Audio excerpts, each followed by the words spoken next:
I'm shaken by, his inability to understand my emotion, and I'm not sure whether it's, a product of me being female or a product of me being completely insane, but, or a product of him being selfish, inherently selfish, and he is so inherently selfish, but, whatever the reason, it so deeply rocks me, like something like over Thanksgiving, I baked pies. I'm a really good baker, but I make pies.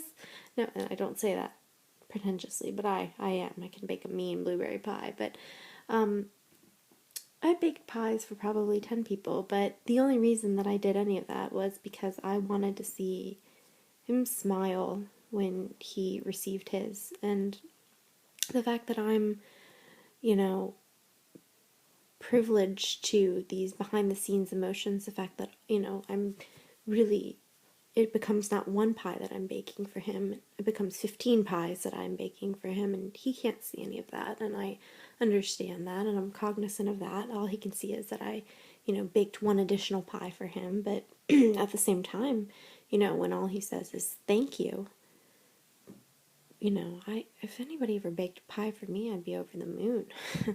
So over the moon. And I don't know if that's something that can be fixed with time, and that scares me because I really like the kid. We'll see. But I think that might be one of the reasons that I am so drawn to medicine. And this is terrible to admit, and I hate to even entertain the idea, but I like to be acknowledged for helping people. It's so sick, I mean, I would still, help someone if no one saw, but at the same time, I enjoy that feeling of being acknowledged and of other people recognizing me as a quote unquote selfless person. And it's kind of, when you really consider it, sick. I mean, I've always loved medicine. The whole structure equals function thing, it's fascinating.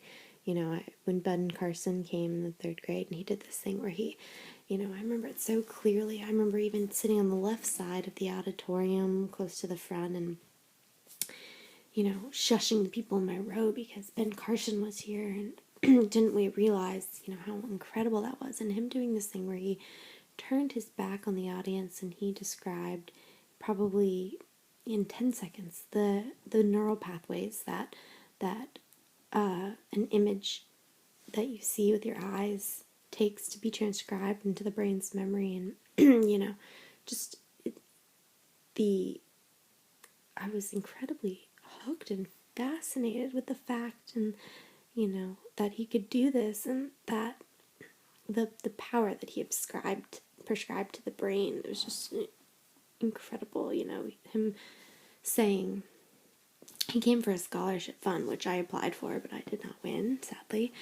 But I remember him talking about how the human mind is capable of transcribing into memory every single detail of every single thought that you've ever had, and the fact that we can't remember the details is such a testimony to, the capability of the human mind versus how we actually employ it in day-to-day life. It's so sad that, the most sophisticated computer ever invented rests on top of our heads, and and it's like giving an iPad to, an infant. You don't know how to access it. It's quite incredible. But we dissected fish that day. I'm not sure how they really could afford in an elementary school to fish because they were nice and big. I feel like they would be someone's dinner.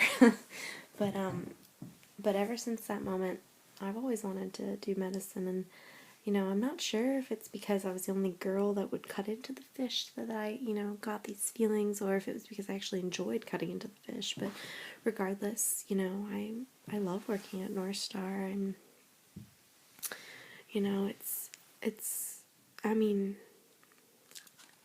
I don't really know what to think about it, I guess, when I consider it, because on the one hand, it is fascinating. I mean, I remember having this moment in the ambulance, riding back from the county line, and normally I drive because I'm a basic and I ride with paramedics in the night truck, but, sitting in the back of the ambulance and the halogen lights illuminating this, woman, diabetes, and, she's probably 80s, and just looking, at her skin and seeing the hairs on her head and the pores, and just being so fascinated by, the texture of her skin. And here's this live person that I'm allowed to touch and handle and help, and the range and the scope of human creation is so incredible, and you get to see all of that, and it's fascinating. And you get to see this whole underbelly of society that I've never before in any job and witnessed. And I always say that people who work in the restaurant industry see the worst of people because they see hungry, impatient people. But I really think it's medicine, because I didn't even know there was prostitution in Tuscaloosa until I met Shirley in North Star, and she stalks one of our EMDs, and I'm probably gonna be arrested for violating HIPAA totally, talking about all these people. But people, we picked up a guy when I worked, on Sunday, who was 450 pounds, and I'm not squeamish, but I still don't like being covered in bodily fluids. And the man was 450 pounds, and just talking to him and moving him, it took four of us, and I, by the end of it, was covered in feces and God knows what. And talking to him, and hearing him say that, he can't walk. It's incredible that anybody can eat themselves, like, to that point. And, that exists within our culture, these people that we don't see. There's this bubble that exists on campus, and people don't see what life is really like. I feel like medicine kind of, pulls back the curtain a little bit. You get, your normal calls, your father of four with, cardiac arrest, and your, high school prom queen cheerleader who gets into a fender bender. But you also get, this whole range of people, that I would never have been exposed to in my situation. People who are addicted to crack, but who still open their home to you, and ask you if you want a glass of sweet tea while you're, saving their mother, or transporting their aunt. It's really incredible. And I don't know, perhaps it's selfish,